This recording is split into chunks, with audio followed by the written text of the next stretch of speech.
श्री शिवाय नमस्तुभ्यम। मैं हूं नीतू गुप्ता और आप सभी का हमारे चैनल नटखट खाना में बहुत बहुत स्वागत है। आप सभी का दिन शुभ और मंगलमय हो और महादेव जी आप सभी की मनोकामनाओं को पूर्ण करे।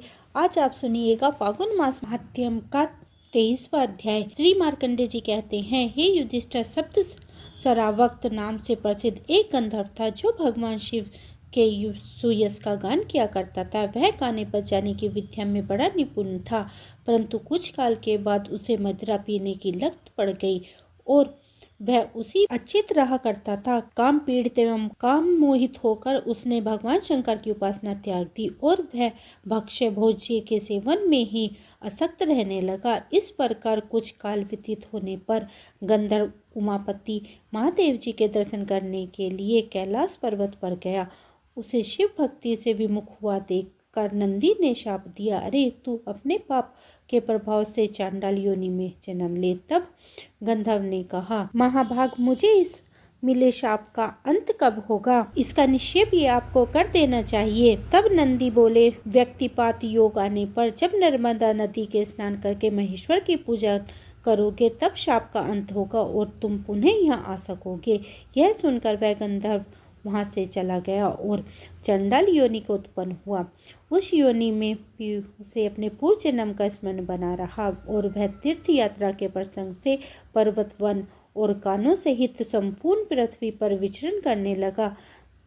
देवयोग से नर्मदा के तट पर आया। वहाँ उसने शंकर स्थल अर्थात शिव वेदी में जाकर भांति भांति के पुष्प आदि उपचारों से भगवान शिव का पूजन किया। गंधर्व की भक्ति जानकर भगवान शिव उसके सामने प्रत्यक्ष प्रकट हुए। उसी वेदी से जल में परम पावन शिवलिंग के रूप में उनका दुर्प्रभाव हुआ। महादेव जी बोले, महाभाग, तुम्हारे मन में जो इच्छा हो वह निसंकोच कहो। तब गंधर्व कहने लगा, महेश्वर, आपके प्रसाद से संपूर्ण भूमंडल में यह स्थान मेरे नाम पर सप्त सारस्वत तीर्थ के रूप में व्याख्यात हो और यह लिंग भी सारस्वत लिंग कहलाए। जो पापी चांडाल एवं नरधम पुरुष पशु पक्षी की योनि में पड़े हों वे भी इस तीर्थ के प्रभाव से पाप मुक्त होकर स्वर्ग लोक में चले जाए। एवं आस्तु कहकर भगवान महेश्वर अंतर ध्यान हो गए तथा वह गंधर्व भी अपने शाप से मुक्त होकर शिवलोक को प्राप्त हुआ। जो मनुष्य सप्त सारस्वत तीर्थ में स्नान करके भगवान वृषभध्वज की पूजा करता है वह अपनी 21 पीढ़ियों का उद्धार करके स्वर्ग लोक में प्रतिष्ठित होता है। जो वहाँ स्नान करता है वे स्वर्ग में जाते हैं और जिसकी वह मृत्यु हो जाती है वह पुनर्जन्म से मुक्त होते हैं। डालिया और नर्मदा का संगम सब पापों का हरने वाला है और शेर तीर्थ है। वहाँ डालेश्वर लिंग भी है। उसे तीर्थ में स्नान करके महादेव जी की पूजा करने से मनुष्य फिर कभी कर्म भूमि में जन्म नहीं लेता है। वहाँ तिल और जल की अंजलि देने तथा हविष्य का पिंड देने दान करने से पितर 14 इंद्र के समय तक तृप्त रहते हैं। उस तीर्थ में कुंडल्य, भांडवाल, कश्यप और भृगु तथा अन्य भी बहुत से महर्षिगण जप और ध्यान में तत्पर रहते हैं। वहाँ 6000 मुनियों को उग्र तपस्या का अनुष्ठान किया है। डालिया और नर्मदा के संगम पर शाल्य जी का आश्रम बहुत मनोहर है। लोक में वह शाल्यपुर के नाम से प्रसिद्ध है। अनेक महर्षि वहाँ निवास करते हैं। नर्मदा के दक्षिण तट पर द्वास्यादित्य तीर्थ, देवदारू तीर्थ तथा देववन तीर्थ है। द्वासी आदित्य तीर्थ सब पापों का नाश करने वाला है। वहीं ज्ञान स्वरूप सिद्ध लिंगम महादेव जी की स्थिर है। उसी तीर्थ में कनका को मोक्ष देने वाला कल्याण में शवरलिंग भी है। वहीं ज्वर सवरलिंग है, वह ज्वर का अभाव है। उसके पास ही पंच महेश ब्रह्मेश्वर लिंग है जो सब पापों से मुक्ति कराने वाला है। पंच ब्रह्मेश्वर, पुष्पेश तथा स्थले सवर ये 3 लिंग वहाँ प्रधान है। नित्य निमित्त कार्य में चंद्र ग्रहण और सूर्य ग्रहण के समय श्रद्धापूर्वक संगम में स्नान करके तीनों लिंगों का पूजन करने से पितर स्वर्ग लोक में जाते हैं। नर्मदा के दक्षिण भाग में गोपलिंग है। उसके पूजन से ब्रह्म हत्या आदि पाप 7 रात में नष्ट हो जाते हैं। हे राजन, पितामह तथा मातामह आदि सभी आपस में यह गाथा गाते रहते हैं कि क्या हमारे कुल में कोई भी ऐसा परम धार्मिक पुत्र उत्पन्न होगा जो हमें नर्मदा के जल से पूजित तिल युक्त हविष के पिंड देगा, जिससे कि लाखों वर्षों तक तृप्त रहकर हम परम गति को प्राप्त होंगे। नर्मदा और कुब्जा के संगम में स्नान करने के लिए सोमवती अमावस्या प्रसिद्ध पर्व है और चांडाल वेग का जहाँ नर्मदा नदी से संगम हुआ है वह स्नान करने के लिए सोमवती अमावस्या, व्यक्तिपात संक्रांति, वैधत्य योग, वियोग, दक्षिणयान और उत्तरायण के प्रारंभिक दिन या पर्व उत्तम माने गए हैं। अमावस्या को स्नान करने से 20 गुना फल प्राप्त होता है। व्यक्तिपात योग में 100 गुना, संक्रांति तथा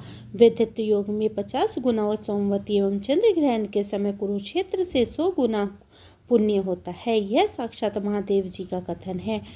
वहाँ बिलवाम नाम से प्रसिद्ध एक सिद्धलिंग है जो ब्रह्म हत्या का नाश करने वाला है। उसके स्पर्श से मनुष्य शिवलोक में प्रतिष्ठित होते हैं। जो सोमवती अमावस्या के दिन महाप्राण त्याग करता है वह महादेव जी के कल्याण में स्थान पर निवास करता है। राजन, अयोध्या के चक्रवर्ती नरेश श्रीमान रतिदेव इंद्र के समान महापराक्रमी राजा थे। वे समस्त धर्मात्मा होने में श्रेष्ठ माने जाते थे। उनके राज्य में मनुष्यों को शोक, रोग और दरिद्र का दुख नहीं होता था। जब प्रजा दीर्घायु तथा धन धान्य से संपन्न थी, गोए स्वयं ही इच्छा के अनुसार दूध देती थी और पृथ्वी सदा हरी भरी खेती से सुशोभित रहती थी। इस प्रकार पृथ्वी का पालन करते हुए राजा रतिदेव ने अपने पुरोहित मुनिवर वशिष्ठ जी से पूछा, महामुनि, किस तीर्थ में निर्विघ्न पूर्वक यज्ञ की सिद्धि होती है?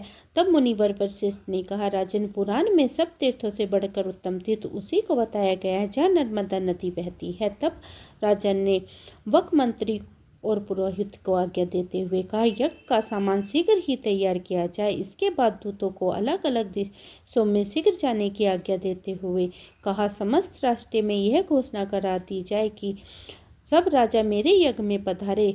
रतिदेव की आज्ञा से सभी समस्त नरेश उस यज्ञ में सम्मानित होने के लिए आए। रतिदेव ने अपनी रानी और यज्ञ सामग्रियों के साथ दिव्य रथ पर आरूढ़ होकर नर्मदा पर गए। महाराज ने अपनी धर्मपत्नी के साथ यज्ञ की दीक्षा ली। इसके बाद नर्मदा के सुंदर तट पर उनका यज्ञ आरंभ हुआ। उसमें धूम रहित अग्निदेव प्रत्यक्ष प्रकट होकर प्रज्वलित होते रहते थे। ब्रह्मा और इंद्र आदि देवता, लोकपाल, समुद्र, पर्वत, राक्षस, यक्ष, नाग, उमा सहित भगवान शिव तथा देवेश्वर भगवान विष्णु, इन सब के लिए राजा ने अलग अलग यज्ञ भाग दिए।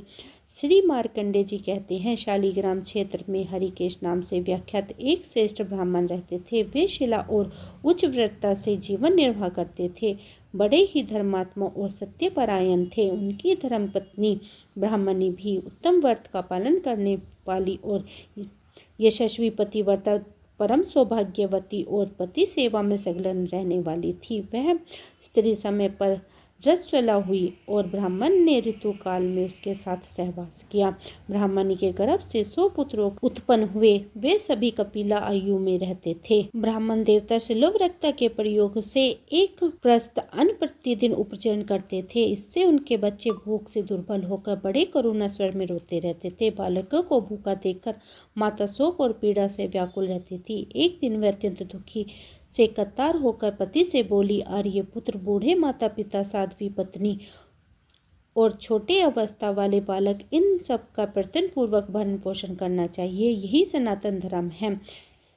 या तो सभी पोष्य वर्ग का भरण पोषण आवश्यक है, परंतु पुत्रों का पालन पोषण पर तो विशेष ध्यान देना चाहिए। हे युधिष्ठिर, ब्राह्मणी का ये वचन सुनकर हरिकेश जी ने शोक से विलप हो उठे और इस प्रकार बोले, देवी, मैं गांव गांव में भीख मांगकर सबके लिए अलग अलग बांटकर उत्तम अन्न देता ही हूँ।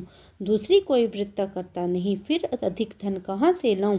ब्राह्मणी बोली, यदि बालक और वृद्ध भूख से पीड़ित हों तो बाल हत्या के समान पाप लगता है। अतः दान ग्रहण करने के लिए अपने बालकों का पालन पोषण करना चाहिए। कहते हैं, कुरुक्षेत्र में अयोध्या नरेश महाराजा अम्बरीश का कोई महान यज्ञ हो रहा है। महादान लेने के लिए बहुत से शालीग्राम निवासी ब्राह्मण गए थे। वहां से गए हुए स्वर्ण और धन पाकर वे सब लौट रहे हैं। जहाँ सब ग्राम निवासी ब्राह्मण गए थे वहां आप भी जाइए। तब पुत्रों के भरण पोषण की इच्छा से हरिकेश जी भी ब्राह्मणी और बालकों को साथ लेकर राजा अम्बरीश के महायज्ञ में गए और जहाँ सात्विक लोग बैठे थे वहाँ उन्होंने यज्ञ मंडप में प्रवेश किया। महाराज अम्बरीश ने उन श्रेष्ठ ब्राह्मणों को देखकर मस्तक झुकाया और अर्घ्यपाद के द्वारा उन सब का पूजन किया।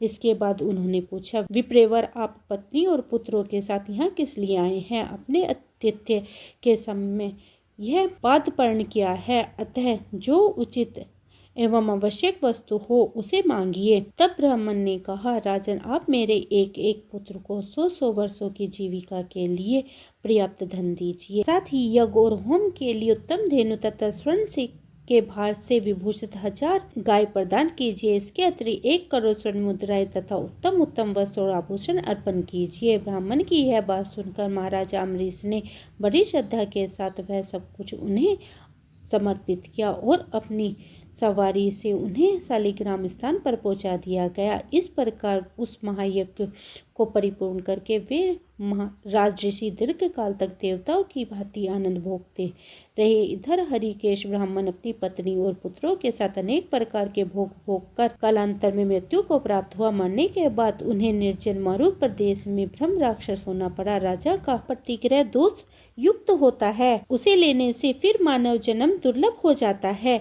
जो द्रव्य के लोभ से मोहित और विषय लोलुप होकर राजा का दान ग्रहण करता है, उसका रावक नरक में गिरना अवश्य भावी है। वह ब्रह्म राक्षस अपनी स्त्री और पुत्रों के साथ कुरुक्षेत्र को गया और 12 वर्ष तक भूखा रहकर इस चिंता में पड़ा कि क्या करूं, मेरा यह शरीर किस प्रकार छूटता नहीं पाता है। अब मैं अपने पाप की शुद्धि के लिए अग्नि में प्रवेश करूंगा। तब उत्तम व्रत का पालन करने वाली उसकी पुत्रवती पत्नी ने अपने ब्रह्म राक्षस पति से कहा, प्रभु ब्राह्मण का यह सब धर्म अग्नि से ही सिद्ध होता है, अतः लकड़ी इकट्ठी करके आप उसमें आग जला दीजिए और मैं सौभाग्यवती रहकर पहले स्वयं ही अग्नि में प्रवेश करूंगी। अपने से पहले पति को भयंकर आग में गिरता नहीं देख सकती। उसके ऐसे निश्चय करने पर आकाशवाणी से ने उनसे कहा, सुबह तुम्हें मृत्यु का भय नहीं है। कुब्जा और नर्मदा के संगम में स्नान करने से ब्रह्म राक्षस योनि छूट जाती है। उसमें स्नान करके विल अम्बकेश्वर की पूजन करने से मनुष्य स्वर्ग लोक में जाता है, ब्रह्म राक्षस योनि से मुक्त होकर और ब्रह्म लोक को प्राप्त होता है। ऐसा कहकर आकाशवाणी मौन हो गई। तब हरिकेश ने अपनी स्त्री और पुत्रों के साथ वहां जाकर महादेव जी का प्रणाम किया और कुब्जा एवं नर्मदा के संगम में विधि पूर्वक स्नान करके महादेव जी का पूजन किया। इसके बाद वे सब के सब काम और क्रोध से रहित होकर भगवान विष्णु और शिव का स्मरण करते हुए अपने अपने घर में की भांति प्रज्वलित अग्नि में बिना कलेश के ही प्रवेश कर गए। फिर तो उन्हें तत्करण दिव्य देह की प्राप्ति हुई और वे ब्रह्म तेजस में शरीर धारण करके दिव्य विमान पर बैठकर ब्रह्मलोक को चले गए। उस पवित्र संगम में 108 शिवलिंग है। आज का अध्याय यही समाप्त हुआ। इससे आगे का वृत्तांत आप अगले अध्याय में सुनेंगे। ये थी आज की वीडियो। उम्मीद करती हूँ आज की वीडियो आपको पसंद आई होगी। वीडियो पसंद आई है तो वीडियो को लाइक करें, परिवार और मित्रों में शेयर करें और अभी आपने मेरा ये चैनल सब्सक्राइब नहीं किया है तो सब्सक्राइब कर लीजिए, क्योंकि यहीं पर मैं चैत मास के अध्याय भी लेकर आऊँगी। मिलती हूँ इससे आगे के अध्याय के साथ। तब तक के लिए हरे कृष्णा, राधे राधे।